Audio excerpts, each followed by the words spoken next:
चुनाव आयोग ऐसा बन गया था कि विपक्षी लोगों को उसके ऊपर टीका करना, उसकी आलोचना करना, वो उनका धर्म बन गया था।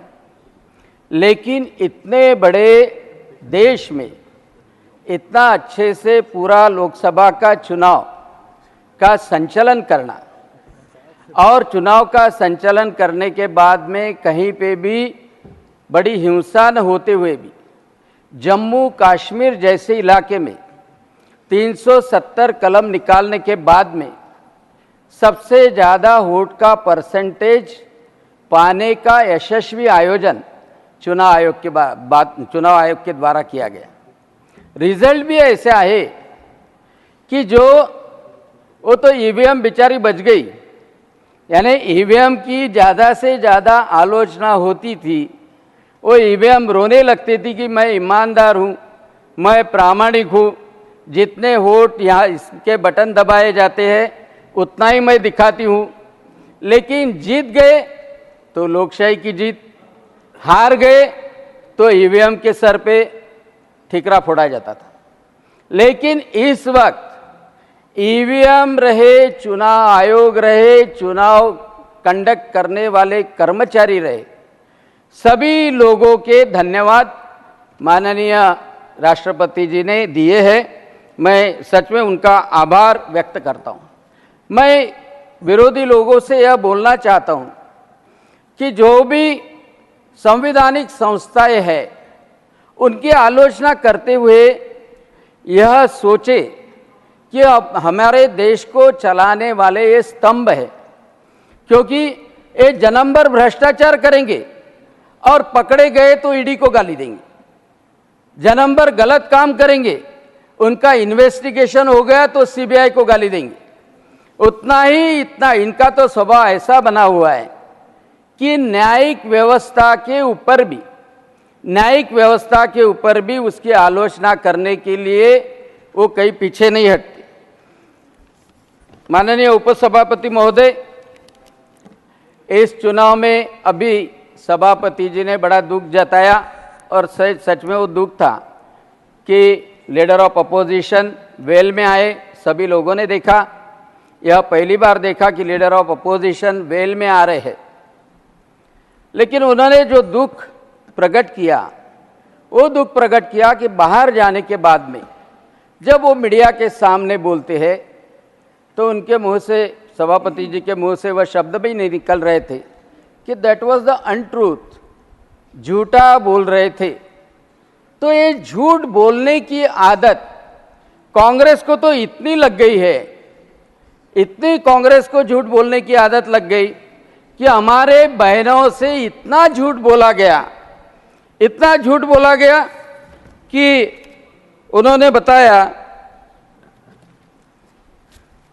बार बार बताया। मैं आपको बताता हूं, झूठे प्रलोभन देने की आदत इतनी लग गई कि सभी जगह पे जहां कांग्रेस के उम्मीदवार खड़े थे वहां बहनों के पास जाके, हमारे सिस्टर लोगों के पास जाके वो बोलते थे कि एक फॉर्म भरो, हमने फॉर्म छपवाए हैं, आप ये फॉर्म भरेंगे, 4 तारीख को रिजल्ट लगेगा और 5 तारीख को आपके खाते में आएंगे 8,500 रुपये, खटाखट खटाखट खटाखट खटाखट खटाखट रुपये आएंगे।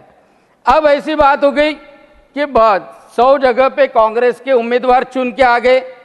अब महिलाएं जा रही कांग्रेस के ऑफिस में, अब महिलाएं जा रही सांसद के ऑफिस में, उनको बोल रही आपको तो चुन के दिया, 5 तारीख भी आ गई, अब हमारे पैसे निकालो फटाफट फटाफट फटाफट।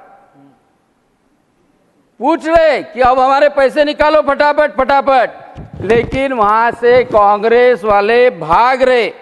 सभापति जी, वो महिलाओं का दुख बहुत बड़ा है, क्योंकि प्रलोभन दिया गया कि 8,500 रुपये उनके खाते में डाले जाएंगे, हमारा सांसद चुन के दो। उन्होंने चुन के दिया।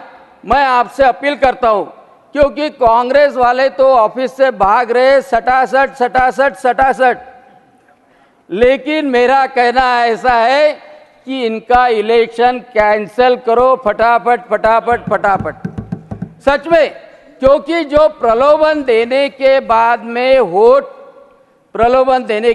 में वोट लेता है तो ये चुनाव का आचार संहिता का भंग है।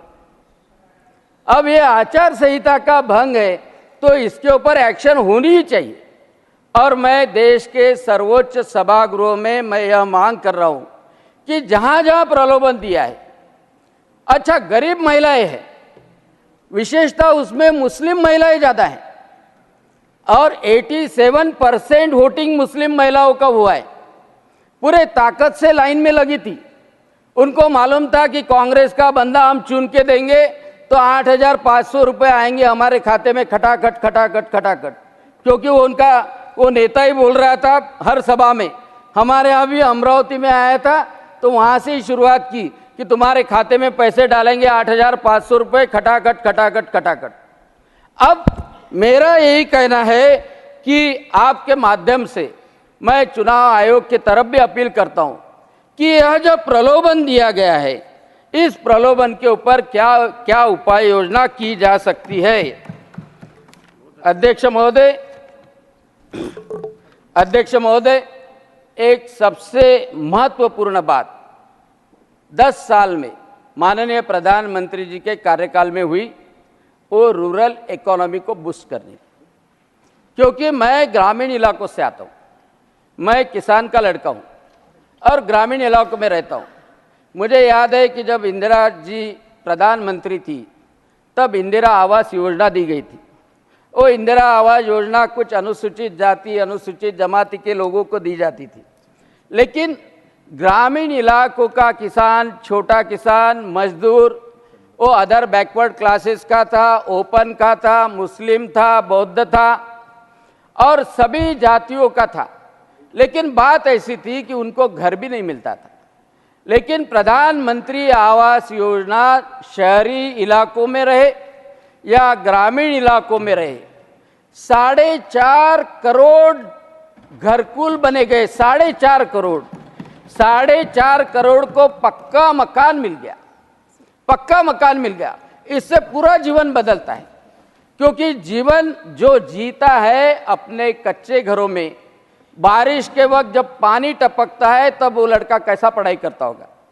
बारिश के वक्त जब पानी टपकता है तो वहाँ बिजली नहीं रह सकती, वहाँ सोने की दिक्कत रहती थी। लेकिन आज कोई भी गांव में जाके देखो, कोई भी गांव में जाके देखो, दुख रहता था ओबीसी का कि सभी को घर मिलते, हमें नहीं मिलता। लेकिन आज ओबीसी रहे, एससी रहे, एसटी रहे, उनको प्रधानमंत्री आवास का घर मिला है। जो लोग बचे थे ग्राम पंचायत को न्योता भेजा गया कि आप एडिशनल लिस्ट दीजिए।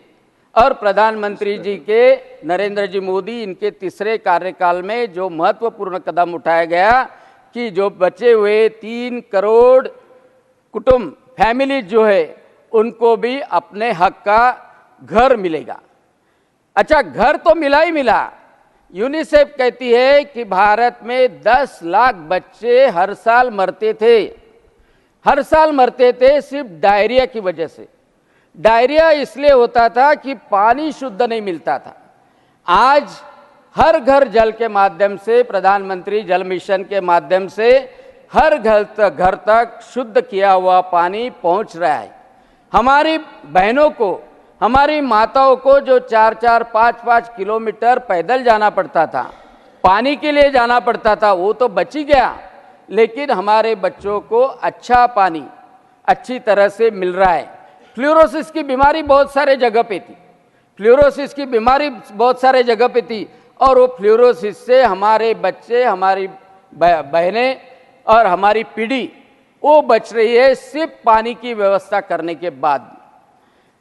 80 करोड़ लोगों को राशन मिला हो तो पता ही है, लेकिन जो गरीबी रेखा से नीचे गए हैं उनको भी राशन कंटिन्यू करना, यानी डबल से वो गरीबी रेखा के अंदर न जाए, यह महत्वपूर्ण पहल कदम सरकार ने, राष्ट्रपति जी ने उसका उल्लेख किया है।